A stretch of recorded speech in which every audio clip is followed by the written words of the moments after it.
nous sommes tes disciples. C'est de toi que nous avons tout à apprendre. Cependant, nous sommes là à comprendre et à croire ce qui concerne ton royaume. Mais tu nous as promis ton esprit de vérité pour nous conduire dans toute la vérité. Ouvre nos oreilles et dispose nos cœurs, afin que nous recevions ensemble, maintenant, la connaissance du salut que tu accordes aux hommes, par Jésus-Christ, notre Seigneur. Amen. Amen. Nous avons 3 textes. Le premier se trouve dans Somme, dans l'Ancien Testament, un Somme, le 126, 1 à 6. Le deuxième texte se trouve dans Galates, dans le Nouveau Testament, Galates 6, 9 à 10. Le troisième texte, toujours dans le Nouveau Testament, Jean 4, 35 à 38. Alors, nous lisons le premier texte. Psaume 126, versets 1 à 6. Nous lisons. Quand l'Éternel ramènera les captifs de Sion, nous étions comme ceux qui font un rêve. Alors, notre bouche était remplie de cris de joie et notre langue de chants d'allégresse. Alors on disait parmi les nations, l'Éternel a fait pour eux de grandes choses. L'Éternel a fait pour nous de grandes choses. Nous sommes dans la joie. L'Éternel ramène nos captifs comme des ruisseaux dans le midi. Ceux qui sèment avec larmes moissonneront avec chant d'allégresse. Celui qui marche en pleurant, quand il porte la semence, revient avec allégresse quand il porte ses germes. Amen. Amen. Le deuxième texte, tiré toujours dans le Nouveau Testament, Galates 6, 9 à 10. Galates chapitre 6, verset 9 à 10. Nous lisons. Ne nous lassons pas de faire le bien, car nous moissonnerons au temps convenable, si nous ne nous relâchons pas. Ainsi donc, pendant que nous en avons l'occasion, pratiquons le bien envers tous, et surtout envers les frères en foi. Amen. Amen.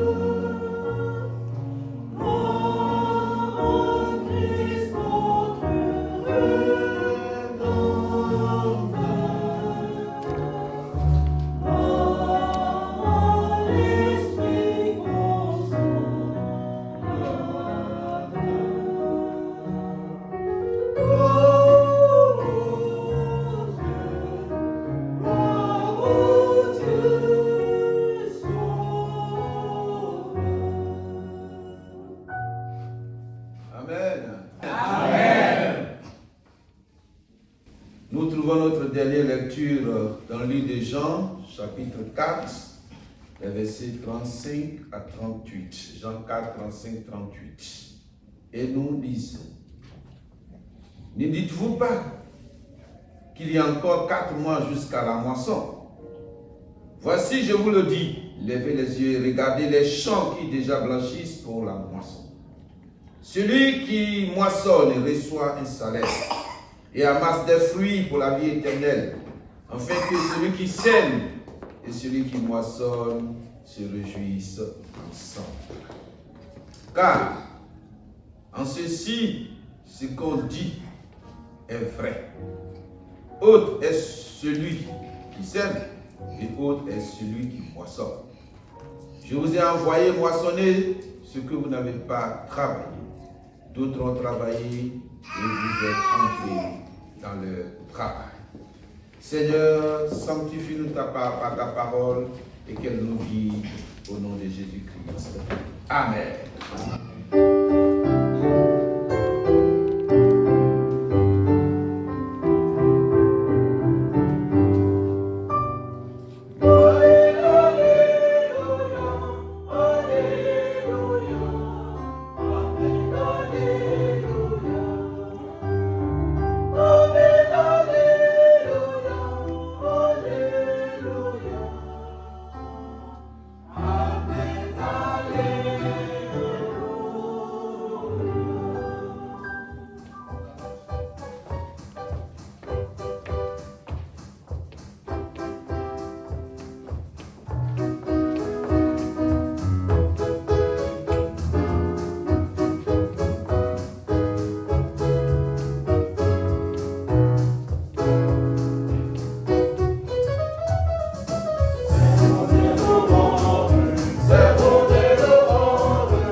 La tâche est immense et dure est le terrain. Mais bonne espérance, nul travail n'est vain. De Dieu, la puissance fait germer le grain. Seigneur, viens par ta parole. Instruis-nous. Au nom de Jésus-Christ, notre Seigneur. Amen. Amen. Amen. Soyez bénis, bien-aimés dans le Seigneur. Amen. Que le Seigneur vous bénisse. J'espère que la semaine a été bonne pour chacun de nous. Que Dieu nous bénisse encore aujourd'hui. Comme d'habitude, l'Église méthodiste nous propose toujours 3 textes pour notre réflexion. Et aujourd'hui, nous venons encore de lire 3 textes. Psaume 100, verset 6, le verset 1 et au verset 6. Galates chapitre 6, verset 9 à 10. Et Jean 4, verset 35 à 38. Jésus, après sa rencontre avec la femme samaritaine, a été pressé par ses disciples à manger. Alors Jésus va répondre à ses disciples et leur dire: j'ai à manger une nourriture que vous ne connaissez pas.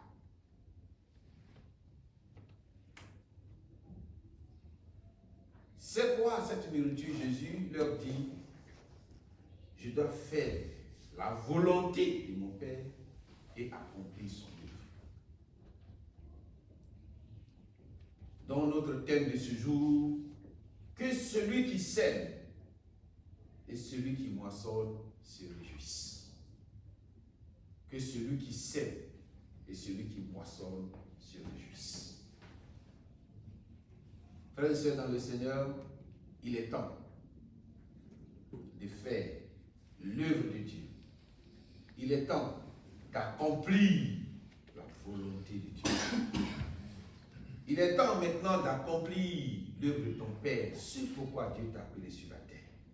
Jésus dit à ses disciples: vous pensez, j'ai lu le verset pour qu'on le comprenne, le verset 35 de Jean 4. Il dit: ne dites-vous pas qu'il y a encore 4 mois jusqu'à la moisson? C'est une question qu'il pose.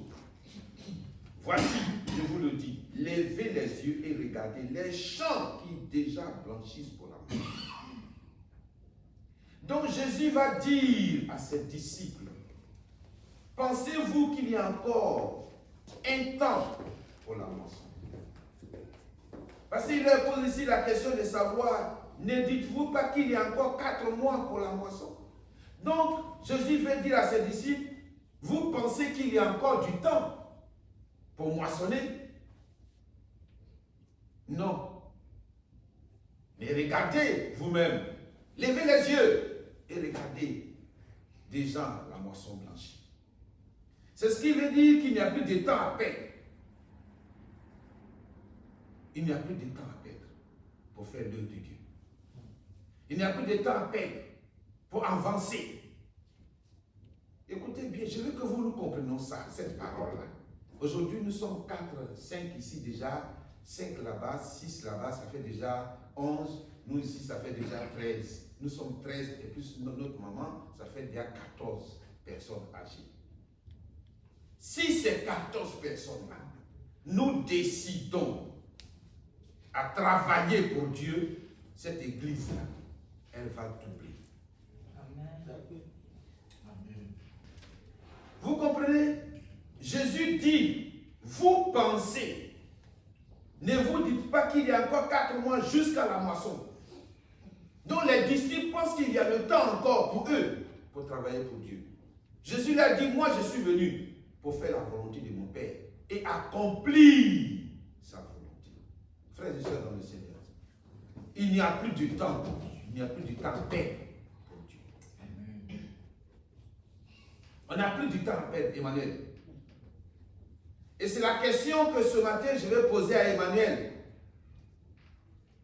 Jésus dit à ses disciples: regardez vous-même, les champs blanchissent pour la moisson. Mais c'est vous qui ne voyez pas. Sinon les champs sont déjà là. Emmanuel, la question que je peux te poser ce matin. Jésus dit à ses disciples: le temps est favorable. Mais c'est vous qui pensez qu'il y a du temps à perdre encore. C'est vous qui pensez qu'il y a du temps qu'on peut perdre encore dans ce monde-là. Jésus dit à ses disciples: non.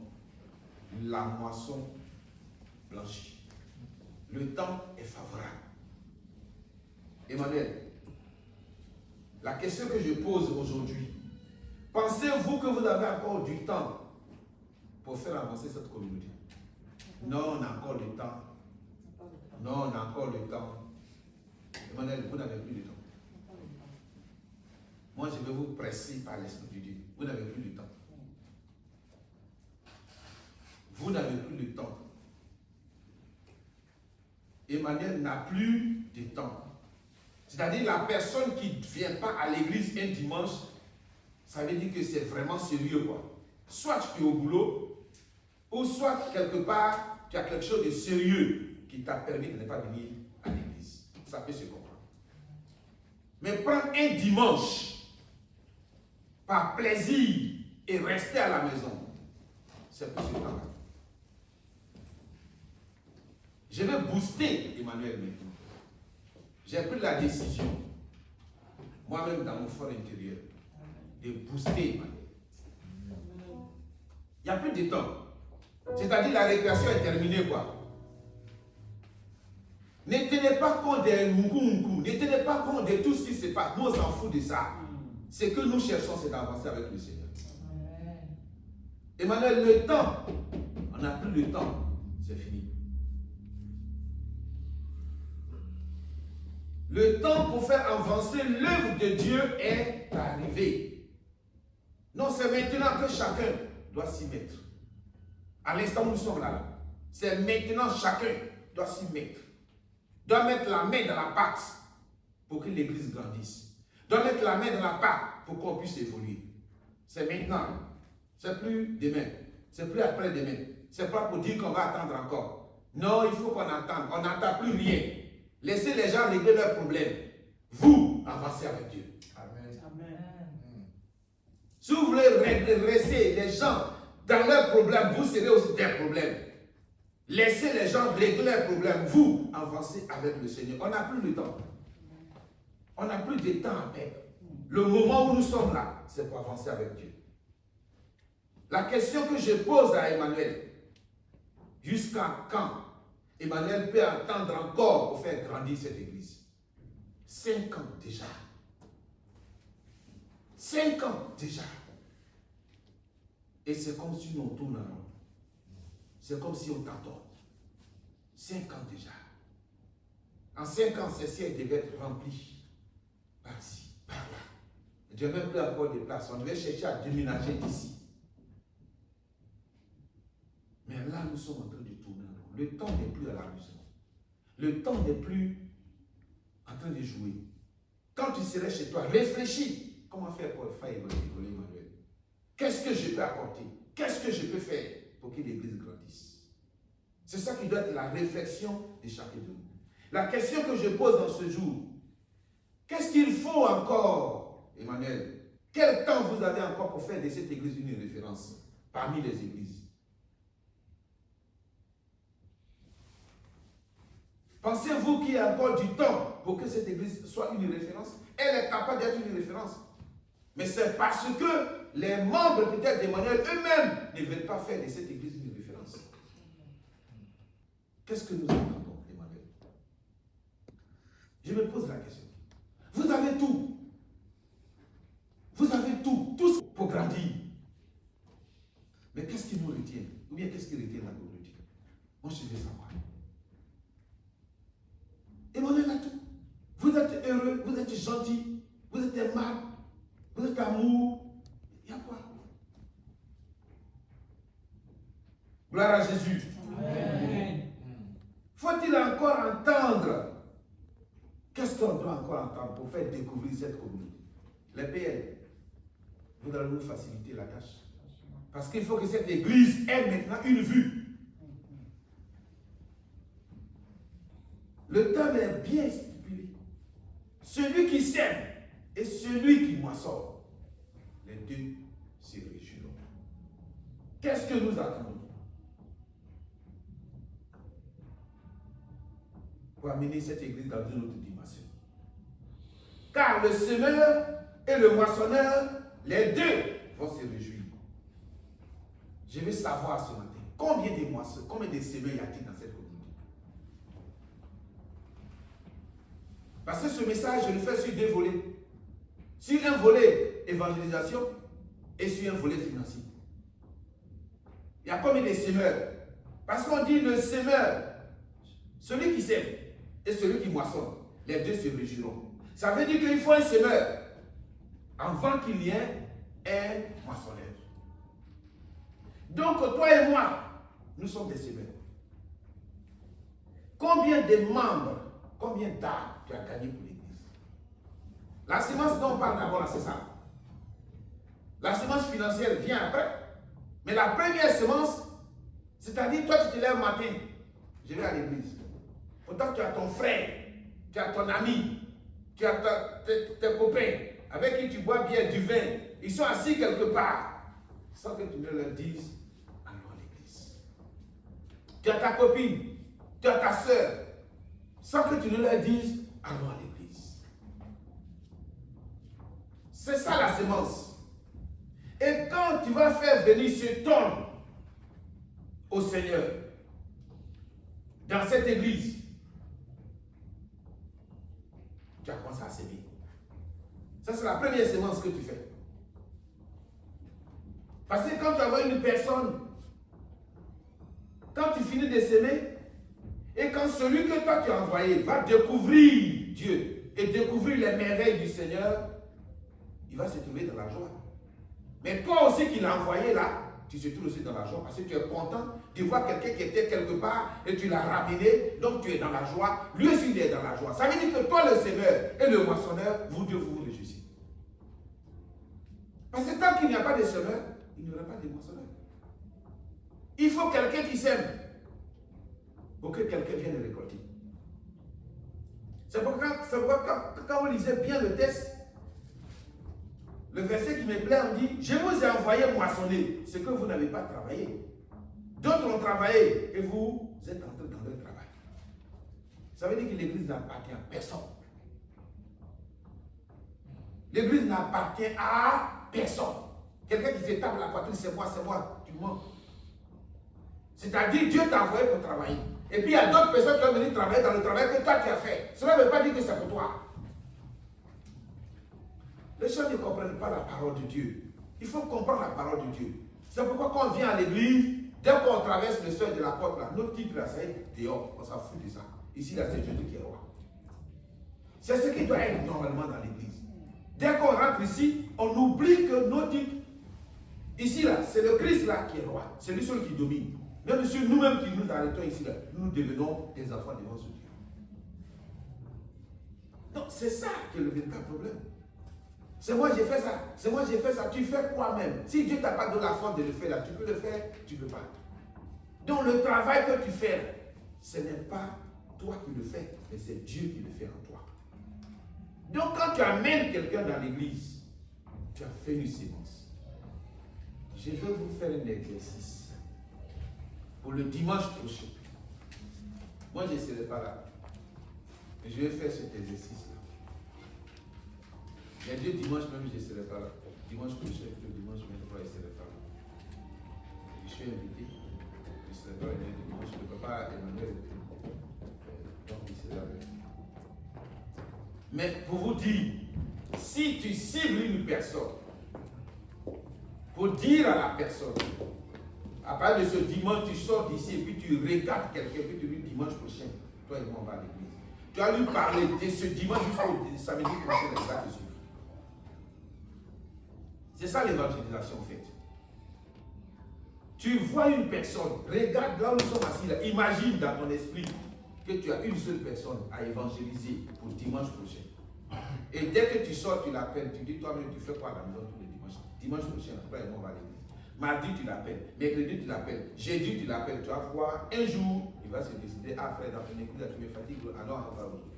Et s'il vient que la parole l'a touché, il est assis. Et tu serais content, et lui-même il serait content. Donc, celui qui sème et celui qui moissonne, les deux se réjouissent.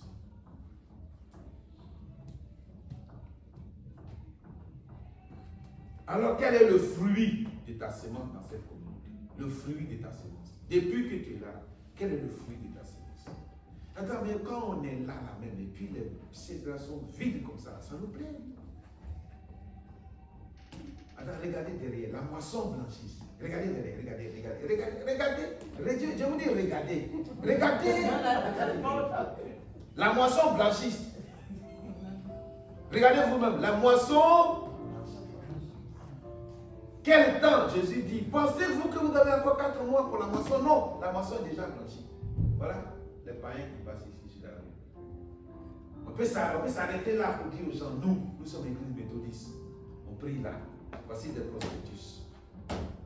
Je vais amener le peuple de Dieu à évangéliser, à parler de Dieu, à parler de ton église. Il ne faut pas avoir honte de parler de ton église. Parle de ton église. Gloire à Jésus. Gloire à Jésus. Amen. Tous nous devons mettre la main dans la pâte pour faire avancer cette église à tous les niveaux. Que ce soit sur le plan financier, que ce soit sur le plan matériel, que ce soit sur le plan sagesse, que ce soit dans tous les domaines, chacun doit mettre la main dans la pâte. Là où tu es meilleur, on a besoin des gens et des femmes, des hommes pour réfléchir comment nous devons faire pour faire avancer la communauté. C'est ce qui est la chose la plus importante. Alléluia. Amen. Pour que nous soyons une église qui a une croissance d'abord numérique, mais une croissance spirituelle. Ne soyons pas des chrétiens de fête. Dieu est béni à n'importe quel moment. Il peut prendre même maestro dans le louange pour te bénir. Parce que lui, il sait que c'est dans cette louange-là, ce jour que tu serais béni. Ce n'est pas par le prédicateur qui va prêcher. Par un chant que lui va donner là, tu peux être délivré. Par un chant que lui va donner, tu vas être guéri. Comme Dieu peut m'utiliser à une prédication, inutile que je suis, insignifiant que je suis, mais Dieu peut m'utiliser pour pouvoir t'apporter une solution. On ne minimise pas l'église. On ne minimise pas les prédicateurs. Chacun a sa grâce.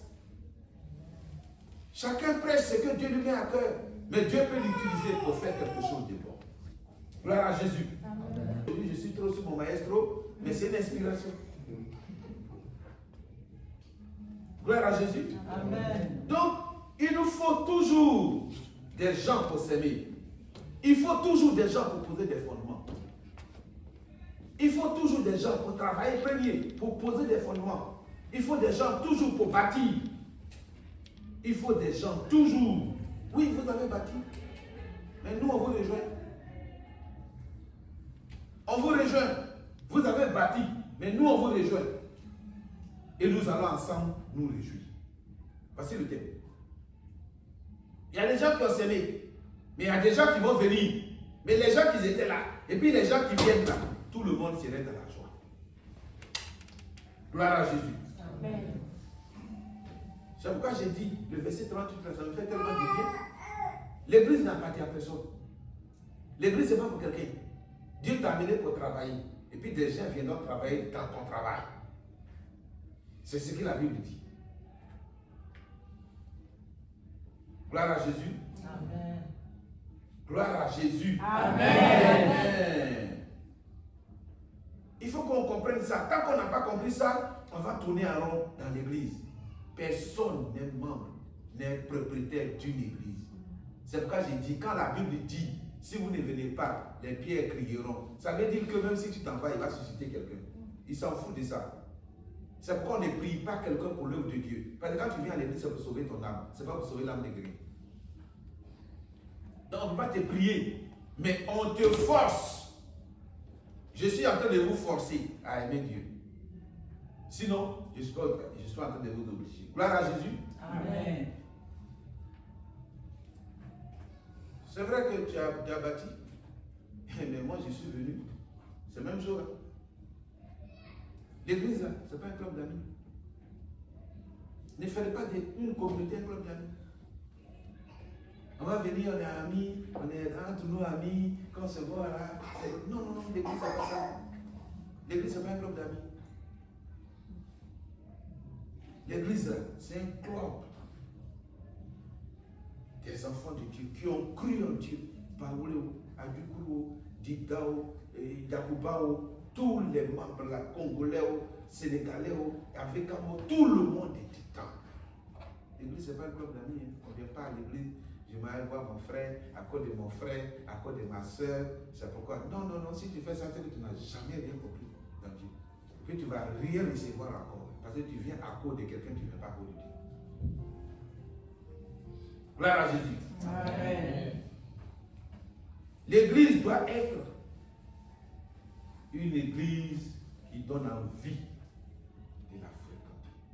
C'est pourquoi Galate nous dit, ne nous lançons pas à faire du bien, parce que tu vas le moissonner. Si tu fais du bien, tu vas le moissonner, quel que soit le temps, tu vas le moissonner. Alléluia. Amen. Fais l'œuvre de Dieu, frère. Fais l'œuvre de Dieu, sœur. Ce n'est pas en vain. Il y a toujours une récompense. Toujours une récompense quelque part. Tu penses que oui, bon, nous on est là, on ne perd pas le temps. Hein? Le fait que vous êtes là, ce n'est pas un temps que vous perdez. Dieu qui est assis au ciel là, voit le sacrifice que vous avez fait pour être là. Dieu va vous récompenser par rapport à ce sacrifice. Donc on ne perd pas du temps. Les gens viennent à l'église, ah oui, il y a d'autres personnes, quand je les entends parler là, moi aller à l'église, mais ça me perd du temps. Je préfère rester à la maison. Mais nous, on ne perd pas le temps, parce qu'on sait où on va. Gloire à Jésus. Amen. Donc ce n'est pas en vain. Il y a toujours une récompense pour ce que tu fais dans la maison de Dieu. Toujours.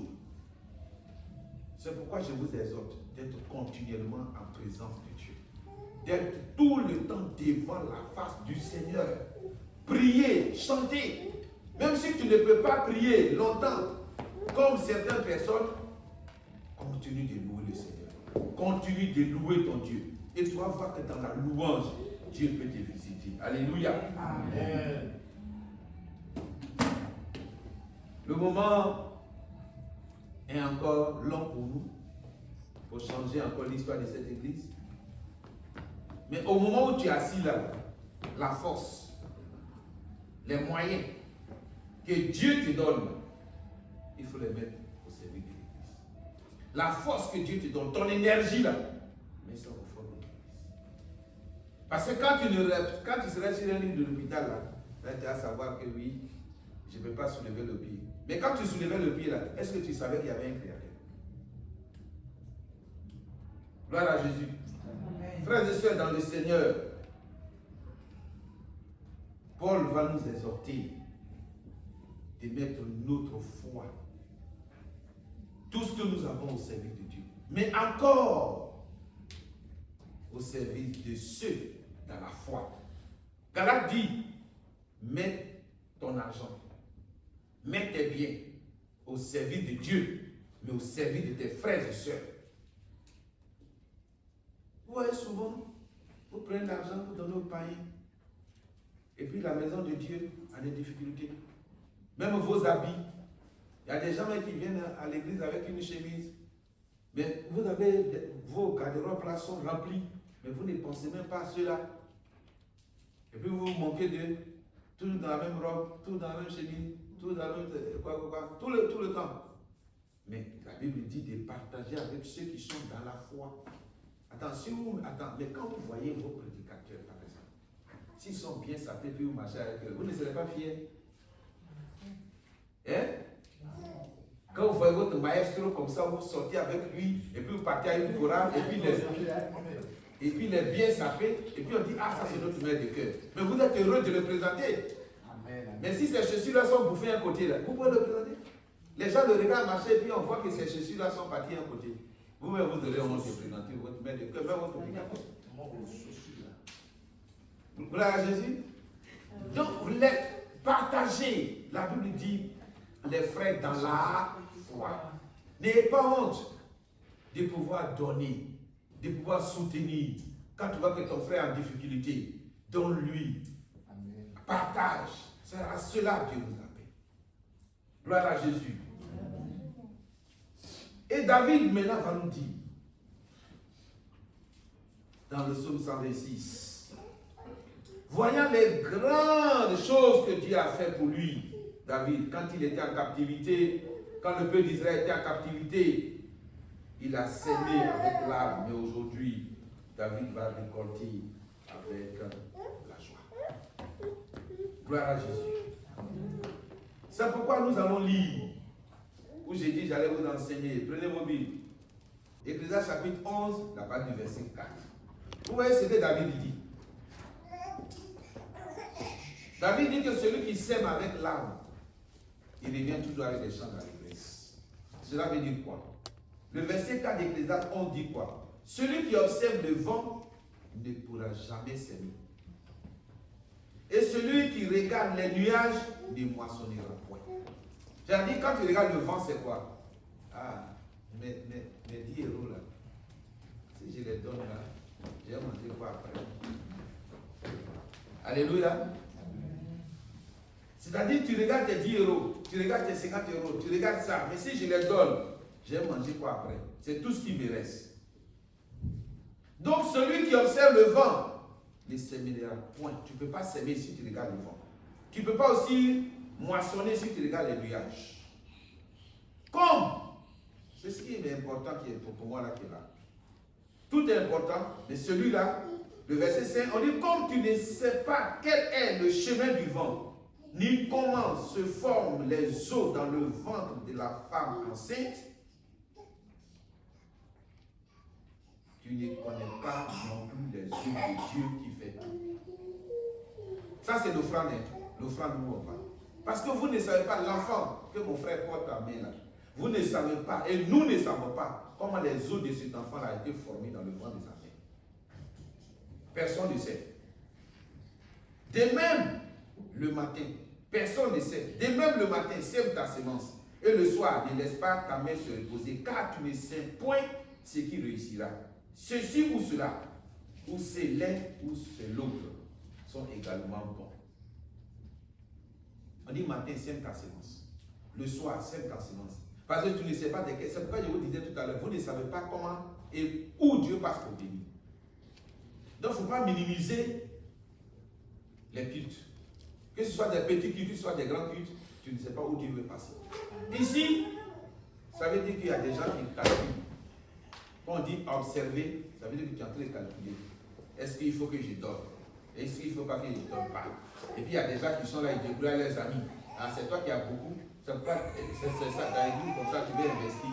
C'est pas que tu as beaucoup d'argent, c'est pas que tu veux. Vous comprenez?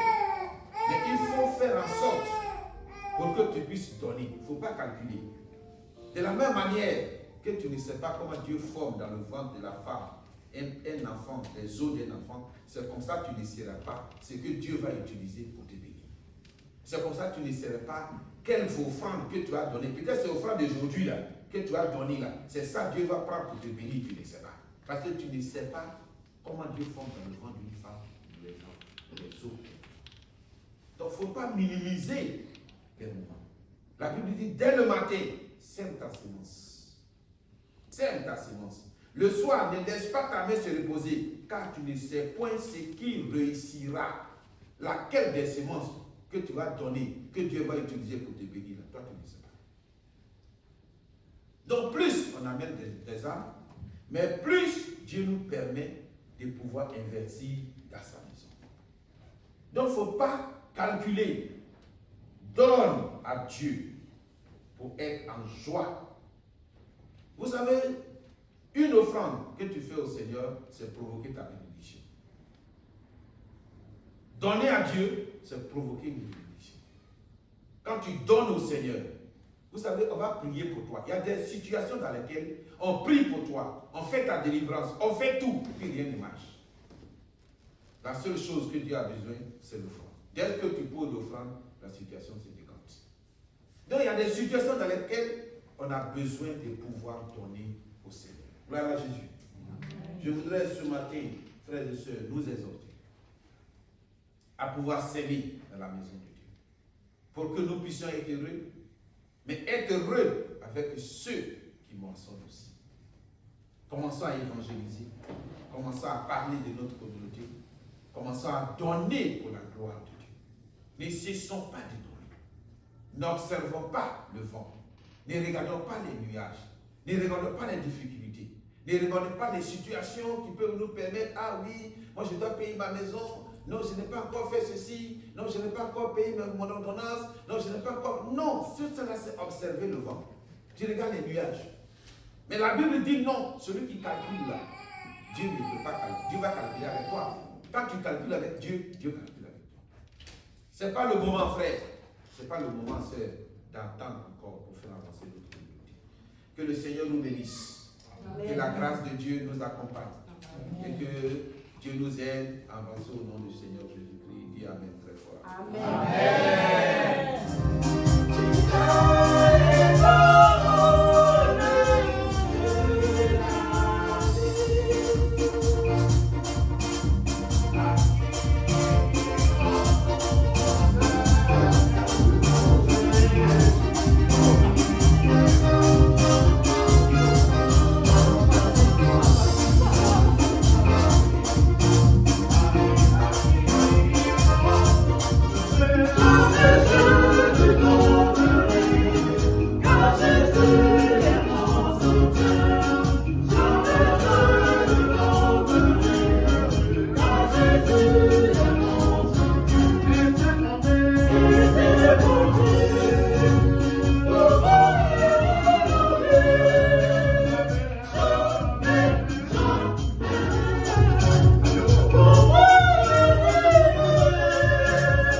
Sans toi.